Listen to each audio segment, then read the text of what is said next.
สหพันธ์มวยลาวแห่งชาติแถลงข่าวมวยลาวไฟซึ่งจะจัดการแข่งขันที่นครหลวงพะบางและประเทศแคนาดาอยู่ในม.นี้พิธีแถลงข่าวได้จัดขึ้นในวันที่28มีนาคม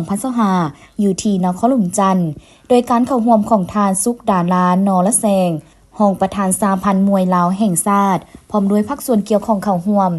จุดประสงค์การแถลงข่าวในครั้งนี้เพื่อเป็นการกักเกียมนักกีฬาเข้าร่วมแข่งขันทางภายในและต่างประเทศเป็นบาดก้าวที่สำคัญในการก่อสร้างสุขอยู่พัฒนาวงการกีฬาลาวในหลายๆด้านเป็นต้นแมนด้านบุคลากรกรรมการตัดสินคณะกรรมการจัดการแข่งขันครูฝึกและนักกีฬาของลาวให้มีประสบการณ์ในระดับประเทศก็คือในระดับของเขตสากลสั่งให้ขบวนการกีฬามวยลาวรับประกันทางด้านคุณภาพมีท่าก้าวและเพิ่มทวีการพัฒนายิ่งขึ้นในใส่สั่งขบวนการให้เยาวชนหนุ่มน้อยใช้เวลาว่างให้เกิดประโยชน์ต่อตนเองและสังคมสั่งให้เขาเจ้ามีสุขภาพดีต้านกับปรากฏการณ์หย่อท้อต่างๆในสังคมนอกจากนี้ยังเป็นการแนใส่แผนการพัฒนากีฬามวยลาวประจำปี2025ในการปรับปรุงการสร้างนักกีฬามวยลาวเยาวชนรุ่นสืบทอดในระดับสโมสรภายในประเทศให้มีความเข้มแข็งสามารถสร้างนักกีฬาที่ดีเด่นทั้งประเภทต่อสู้เพื่อทดแทนนักกีฬาทีมชาติในปัจจุบันอย่างเป็นระบบถือว่ามี3รุ่นเนาะมีรุ่น57 51แล้วก็57 65เนาะก็ถือว่าได้รับการตอบรับเป็นอย่างดีเนาะแล้วก็มวยที่ว่าพวกเฮาได้จัดขึ้นมา3รุ่นนี้ถือว่าอยากว่าทะลุคานไม้เลยเพราะว่าพวกเฮานี่มวยของพวกเฮานี่ได้ไป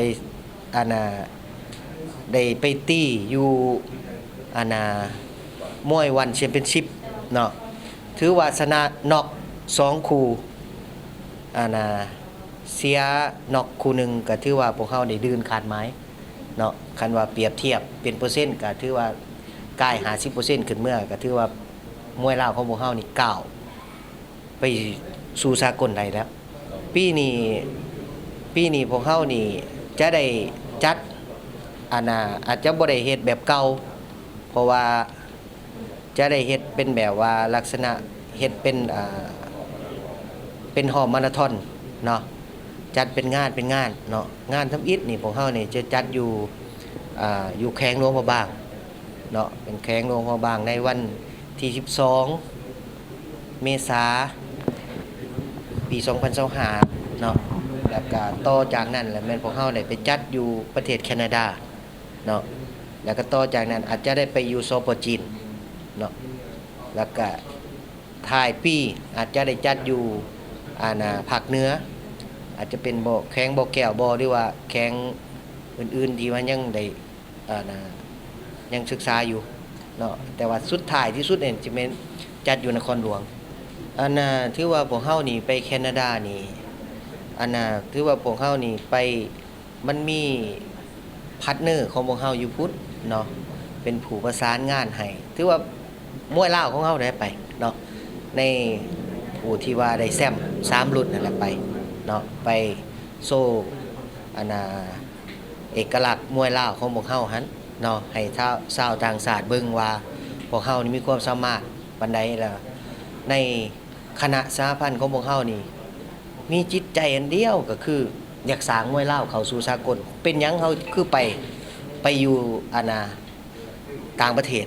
ก็ย้อนว่าพวกเฮานี่อยากสร้างอยากให้มวยลาวเฮานี่มีการถอดถอนบทเรียนให้มันได้ดีเนาะคันเฮาบ่ออกไปนอกเฮาบ่ฮู้ว่าอยู่ทางนอกมีหยังเนาะคันเฮาสิก้าวไปอยู่สู่สากลเฮาต้องกล้าออกไปหาสากลให้ฮู้ว่ามวยลาวของพวกเฮานี่ก็บ่แพ้ชาติใดในโลกเนาะสำหรับแผนการแข่งขันอยู่นครหลวงพะบางจะได้จัดขึ้นในวันที่12เมษายน2025อยู่เดินสวนลาดแลงตลาดกลางคืนส่วนแผนจัดแข่งขันที่ประเทศแคนาดาจะจัดขึ้นในท้ายเดือนมิถุนายน2025อยู่เมืองโตรอนโตในพิธีบริษัท PTT ลาวจำกัดยังได้มอบเงินอุปถัมภ์การจัดงานแข่งขันมวยลาวไฟท์จำนวน250ล้านกีบตืมอีก